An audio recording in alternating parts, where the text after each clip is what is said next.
Have you ever been called a fanatic, overacting, uh, too passionate in the wrong places when it comes to faith, to your faith? Um, you know, have people told you, why are you bringing Jesus too much into everything, whether in the conversation or in the decisions that you're making? Uh, can't you stop, you know, bringing Jesus in? But you see, that's what Paul experienced in our first reading. In fact, he was not just rejected, he was preaching about Jesus, and people there rejected him. But they not only rejected him, they even beat him up.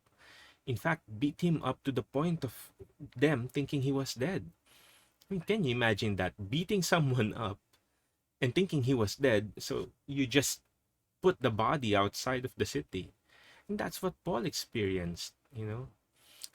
The people where he went to didn't like what he was talking about. They rejected him, they beat him up. But you know what Paul did immediately after he got back to his senses? He went on to the next place to talk about Jesus. You know, the world will be violent to you. In fact, I dare say, if people are not rejecting you or saying things uh, that, how can you bring Jesus into this conversation? You probably aren't speaking enough about your faith. You're probably not considering your faith enough in the decisions that you're doing.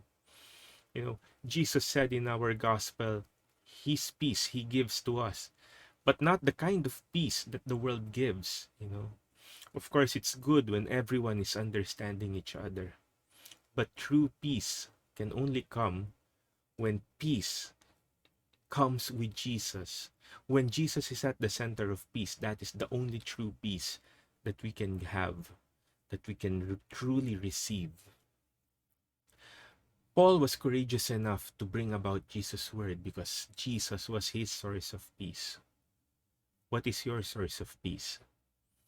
Is it making sure that people like you, that you are popular?